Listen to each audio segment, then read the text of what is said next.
अब आगे है आप लोग का एक्सरसाइज 3.6 का क्वेश्चन नंबर 1 का रोमन 5 लिए हैं। अब इस क्वेश्चन में क्या है कि 7x - 2y अपॉन xy, फिर आप देख रहे हैं कि न्यूमरेटर में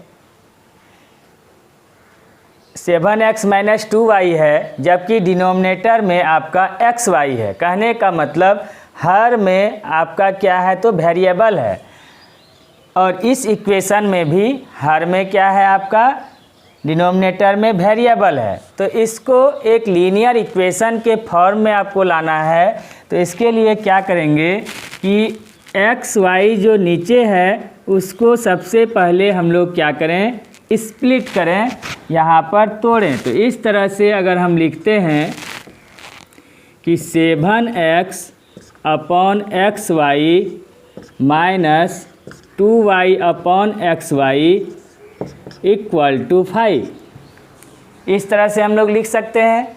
क्योंकि एक्स वाई का फिर जब हम एलसीएम लेंगे, एक्स वाई का एलसीएम एक्स वाई, तो फिर एक्स वाई कैंसिल आउट होगा तो बचेगा 7x माइनस का माइनस, फिर एक्स वाई कैंसिल होगा तो क्या बचेगा 2y। तो इस तरह से इसको हम ऐसा लिख सकते हैं। अब क्या हुआ, x कैंसिल कीजिए, y कैंसिल कीजिए, तो क्या बच रहा है आपको 7/y minus 2/x equal to 5। अब क्या है, इसी तरह से अब इसको भी हम लोग करेंगे 8x upon X Y plus 7y upon X Y equal to 15। तो x कैंसिल होगा, ऊपर नीचे y कैंसिल होगा, तो इस तरह से बचा 8/y plus 7/x equal to 15। इसको आप कर लीजिए इक्वेशन सेकेंड। तो अब हम लोग क्या करते हैं कि इससे पहले जो आपको क्वेश्चन सॉल्व कराए हैं उसके अकॉर्डिंग क्या करते थे हम लोग, जो नीचे वेरिएबल है उसको लेट करते थे, कोई अदर वेरिएबल हम लोग लेट करते थे। तो 7 यहाँ से हटाएंगे तो क्या बचेगा 1/y को लेट करना है, लेट 1/y, और 2 यहाँ से हटाएंगे तो क्या बचेगा 1/x, तो 1/x को भी आप लेट कीजिए। तो एक को सपोज दैट m लेट कर लेते हैं और एक को n लेट कर लेते हैं, तो क्या हो जाएगा आपका इक्वेशन। तो इसलिए इक्वेशन बनेगा 7 साइड करेंगे तो 1/y के बदले में लिखेंगे m, 1/y के बदले में क्या लिखेंगे m, माइनस 2 साइड आगे लेते आएंगे तो 1/x बचेगा, 2 हटाएंगे तो 1 बचेगा, तो 1/x को आपने क्या लेट किया तो n इक्वल टू 5। तो ये हो गया आपका इक्वेशन। इसको इक्वेशन हटा दीजिए, तो इसको ले लीजिए इक्वेशन फर्स्ट। एंड अब क्या है, सेकंड में उसी तरह से 8 साइड आगे लेंगे तो 1/y के जगह पर लिखेंगे m प्लस, फिर 7 आगे लेंगे, 7 हटाइए तो 1/x को आपने क्या लेट किया है n, तो n इक्वल टू कितना हुआ 15। ये हो गया इक्वेशन सेकंड। तो अब इस दोनों इक्वेशन को अगर आप गौर कीजिएगा तो देखिएगा कि ये दोनों अभी क्या है, एक लीनियर इक्वेशन का फॉर्म है। तो अब इसको सॉल्व करते हैं हम लोग। तो इक्वेशन फर्स्ट ले लीजिए, फ्रॉम इक्वेशन फर्स्ट। तो फ्रॉम इक्वेशन फर्स्ट में 7m - 2n इक्वल टू 5, और हम लोग इसमें एक सब्स्टिट्यूशन मेथड अप्लाई करते हैं। तो सब्स्टिट्यूशन मेथड के अकॉर्डिंग कोई एक वेरिएबल का वैल्यू निकालते थे। तो 7m equal to 5 minus 2m उधर शिफ्ट कीजिए तो प्लस 2n, तो m इक्वल टू कितना हुआ 5 प्लस 2n अपॉन 7। तो ये किसका वैल्यू निकला m का। अब इस m के वैल्यू को किसी भी इक्वेशन में हम क्या करेंगे, सब्स्टिट्यूट करेंगे। तो कौन सा इक्वेशन में सब्स्टिट्यूट कर सकते हैं, तो हम लोग 1 लिए हैं इक्वेशन फर्स्ट लिए हैं तो हम लोग किस में सब्स्टिट्यूट करेंगे, इक्वेशन सेकंड में। आपको बताए थे कि जो इक्वेशन लेते हैं उसमें फिर से नहीं रखते हैं। तो अगर हम इक्वेशन फर्स्ट लिए हैं सब्स्टिट्यूशन मेथड में तो उसके वैल्यू को m या n जो भी आएगा उसके वैल्यू को इक्वेशन सेकंड में रखेंगे। तो लिखेंगे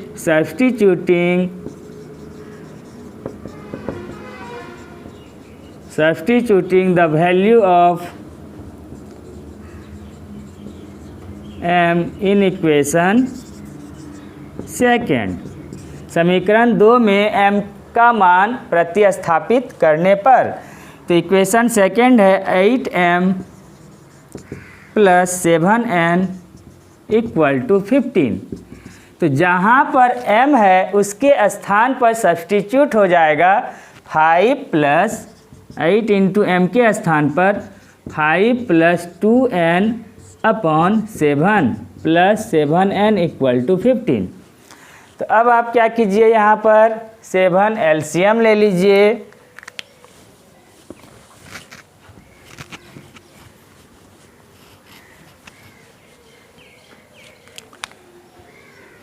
तो 7 जब हम एलसीएम लेंगे तो हो जाएगा 7 7 कैंसिल होगा तो 8 ×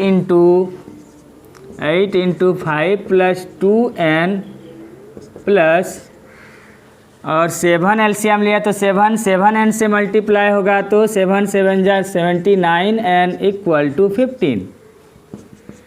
अब हम लोग क्या करते हैं, क्रॉस मल्टीप्लाई कर दीजिए तो 8 × 5 8 5 जा 40 प्लस 8 2 जा 16n प्लस 49n = तो इतना को 1 से मल्टीप्लाई करेंगे तो यही रहेगा।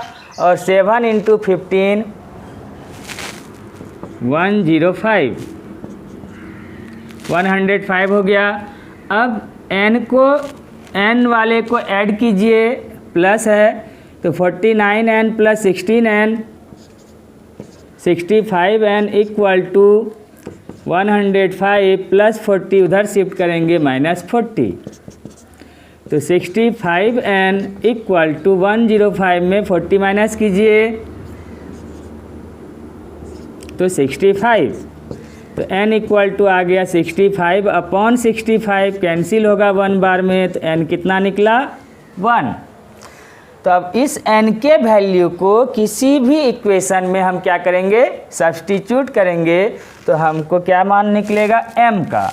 तो अब आप क्या लीजिए, फ्रॉम इक्वेशन फर्स्ट या फ्रॉम इक्वेशन सेकंड, जो लेना है वो ले सकते हैं। फ्रॉम इक्वेशन सेकंड, तो इक्वेशन सेकंड क्या है 8m + 7n = 15। अब आप n के स्थान पर क्या पुट कीजिएगा 1। तो 8m + 7 × 1 = 15। तो 8m = 15 प्लस 7 × 1 7 उधर शिफ्ट करेंगे तो हो जाएगा -7। ठीक है, तो 8m = 15 - 7 कितना हो जाएगा 8। तो m = कितना हो गया 8/8 8 8 1 बार में कैंसिल तो m निकला 1। तो इस तरह से n का वैल्यू 1 m का वैल्यू 1 दोनों का वैल्यू 1 आ रहा है। तो अब आपको क्या m और n का वैल्यू निकालना था, तो नहीं, हम अकॉर्डिंग टू क्वेश्चन वेरिएबल का वैल्यू निकालते हैं। तो वेरिएबल में आपका था x और y जिसको कि आपने लेट करके mn लाया था। तो अब वहाँ हम लोग ले लेते हैं नाउ 1/y = m और 1/x = n। अब आप पुट कीजिए तो 1/y = m के स्थान पे क्या आएगा 1 और 1/x = n के स्थान पर भी 1 निकाले हैं 1 लिखिए। अब क्या कीजिए, x और y का वैल्यू आपको चाहिए तो x और y के वैल्यू को निकाल लीजिए, वही आपका हो जाएगा इस क्वेश्चन का सॉल्यूशन। तो क्रॉस मल्टीप्लाई करेंगे तो 1 × y क्या होगा, y = 1 × 1 हो गया 1। उसी तरह से इसको क्रॉस मल्टीप्लाई करेंगे तो x × 1 होगा x = 1 × 1 हो गया 1। तो इस तरह से आपका आंसर आ गया x = 1, y = 1। आप समझ गए होंगे कि कैसे हमने उसको सबसे पहले लीनियर इक्वेशन के फॉर्म में लाया और उसके अकॉर्डिंग x y का वैल्यू किस तरह से प्राप्त किया।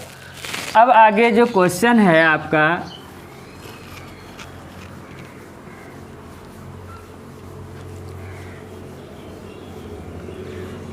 क्वेश्चन नंबर 1 का रोमन 6। तो रोमन 6 में क्या है, ये जो क्वेश्चन है 6x + 3y = 6xy और 2x + 4y = 5xy। हम लोग क्या करते हैं, इस दोनों इक्वेशन को डिवाइड करते हैं। इसमें आप देख रहे हैं क्या कि डिनोमिनेटर में आपका वेरिएबल नहीं है, 1 है, यहाँ भी 1 है, लेकिन कांस्टेंट जो = के बाद उसके साथ x और y दोनों लगा हुआ है। तो इसलिए हम लोग क्या करेंगे, divided by xy both sides. तो हम लोग जो है डिवाइड करेंगे किससे, दोनों ओर xy से। तो xy से जब आप डिवाइड कीजिएगा तो क्या आएगा, 6x/xy + 3y/xy = 6xy/xy। कहने का मतलब कांस्टेंट के साथ जो दो वेरिएबल लगा हुआ है उसी से हम लोग क्या करेंगे, डिवाइड करेंगे। तो कांस्टेंट के साथ दो वेरिएबल, यहाँ एक वेरिएबल है, यहाँ भी एक वेरिएबल है, दो वेरिएबल आपका 6 के साथ लगा हुआ है और क्या लगा है तो xy। तो उसी से हम लोग दोनों और क्या कर देंगे, डिवाइड कर देंगे। तो जब डिवाइड करेंगे तो आपको कितने टर्म्स हैं, एक 6x, एक 3y, एक 6xy। तो तीनों टर्म्स में हम लोग xy से क्या कर दिए, डिवाइड कर दिए। ठीक है, तो अब आप कैंसिल आउट कीजिए तो क्या होगा, x कैंसिल होगा, y कैंसिल होगा, यहाँ xy कैंसिल हो जाएगा। तो बचेगा 6/y + 3/x = 6। और सेकंड है आपका, उसमें भी xy से डिवाइड होगा तो 2x/xy + 4y/xy = 5xy/xy। तो x cancel, y cancel, xy ऊपर नीचे कैंसिल। तो क्या बच गया आपको, 2/y + 4/x = 5। तो अभी जैसा क्वेश्चंस मैंने लिया था क्वेश्चन नंबर 5, उसी के जैसा सेम टू सेम ये क्वेश्चन हो गया, 6/y + 3/x = 6। तो अब आप उसी तरह से बना सकते हैं, लेट करके। कैसे बनाए थे, अभी लेट किए थे, तो लेट कीजिए। तो लेट 6 को साइड करेंगे तो क्या बचेगा, 1/y, उसको आपने क्या लेट किया था, m। और 3 साइड करेंगे तो क्या बचेगा, 3 के जगह पर 1/x। तो 1/x को आपने क्या लेट किया था, n। कुछ भी लेट कर सकते हैं। तो 1/y को m और 1/x को जब हम n लेट किए तो इसके अकॉर्डिंग जो एक लीनियर इक्वेशन आपका बनेगा वो क्या होगा, 6 को साइड कीजिए, 1/y के स्थान पर m + 3 साइड करेंगे तो 1/x के स्थान पर n = 6। 6 है इक्वेशन फर्स्ट। और सेकंड में आते हैं, 2 को साइड कीजिए तो 1/y के जगह m + 4 साइड कीजिए तो 1/x के जगह पर n = है 5। ये हो गया इक्वेशन सेकंड। अब आप इसको किसी भी मेथड से सॉल्व कर सकते हैं। तो चलिए इसमें हम लोग लगा देते हैं एलिमिनेशन मेथड। तो एलिमिनेशन मेथड में आपको मैंने बताया था कि ये जो इक्वेशन आया, किसी एक वेरिएबल को आप इक्वल कीजिए। तो 6m है, यहाँ 2m है, इक्वल नहीं है, यहाँ 3n है तो यहाँ 4n है, वेरिएबल इक्वल नहीं है। तो वेरिएबल का कोफिशिएंट इक्वल कैसे करते हैं, सपोज दैट हम n के कोफिशिएंट को इक्वल करते हैं तो इस n का जो कोफिशिएंट है फर्स्ट इक्वेशन का 3, वो सेकेंड में मल्टीप्लाई होगा, और सेकेंड इक्वेशन का जो कोफिशिएंट है 4, सेकेंड का है 4 तो वो फर्स्ट में मल्टीप्लाई होगा, है ना, आपको सिखाए थे। अब 4 को सभी टर्म से गुना कीजिए तो 6 4 जा हो जाएगा, 6 4 जा हो गया 24m plus 12n equal to 4 6 जा 24। उसी तरह से 3 मल्टीप्लाई बाय सेकेंड है तो 3 2 जा 6x, 6m है, 6m प्लस 4 3 जा 12n इक्वल टू 5 3 जा 15। अब जो ये इक्वेशन आपको बना 3rd and 4, अब इस दोनों इक्वेशन को आप क्या करते थे, जोड़ते थे या घटाते थे। तो इसमें क्या करेंगे हम लोग, 12n कॉफिशिएंट तो इक्वल हो गया, लेकिन उसके आपको क्या बताए थे, साइन देखिएगा, आगे का साइन प्लस प्लस, साइन क्या है तो सेम है, समान है। तो जब साइन समान हो तो उस कंडीशन में हम क्या बताए थे आपको, सब्सट्रैक्ट कीजिए। तो आप क्या कीजिए, फ्रॉम इक्वेशन 3rd - 4 सब्सट्रैक्ट कर दीजिए 3 में 4 को। तो 3rd है आपका 24m plus 12n minus 6m plus 12n equal to 24 minus 15। तो अब क्या हुआ, 24m plus 12n minus, bracket के आगे माइनस है तो साइन चेंज होगा, minus plus minus 12n equal to 24 में 15 माइनस कीजिए 9।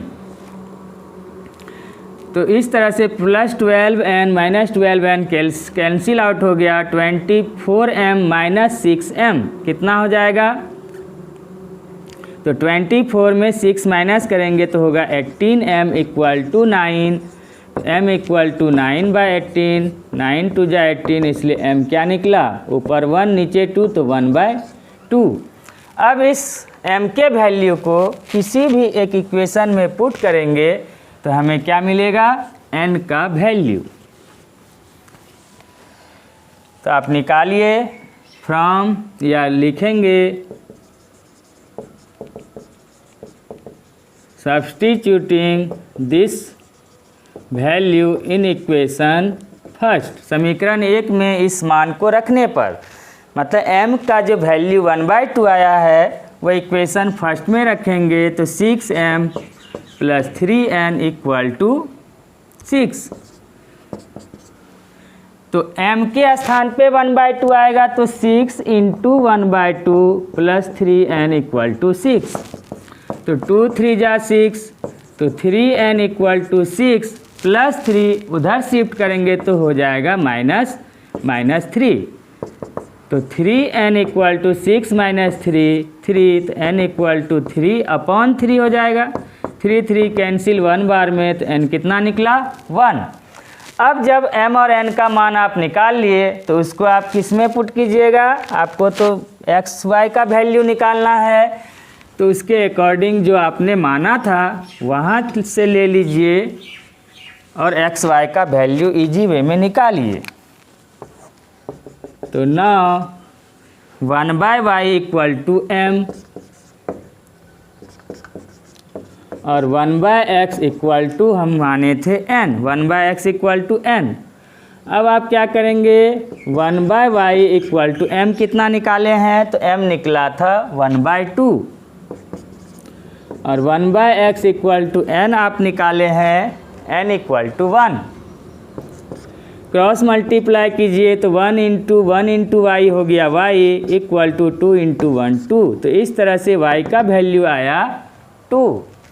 अब यहाँ पे हम लोग क्रॉस मल्टीप्लाई करें तो 1 इंटू एक्स हो गया x इक्वल टू 1 इंटू 1 1। तो इस तरह से x का वैल्यू आया, x का वैल्यू 1 और y का वैल्यू 2। तो ये आपका सॉल्यूशन हो गया। तब आप समझ गए होंगे कि किसी गिवन इक्वेशन से मैंने उसको लीनियर इक्वेशन के फॉर्म में कैसे लाया और उसके अकॉर्डिंग लेट करते हुए सब्स्टिट्यूशन या एलिमिनेशन मेथड या आप मल्टीप्लिकेशन मेथड, किसी एक मेथड से आप एक्स वाई का वैल्यू इस तरह से निकाल सकते हैं। तो गाइज आप इसी तरह से नेक्स्ट क्वेश्चंस को सॉल्व कीजिएगा। आपके सभी क्वेश्चंस इसी तरह से इसी मेथड से बनेंगे। तो तब तक के लिए थैंक यू। फिर मिलते हैं आपसे पुनः नेक्स्ट वीडियो में।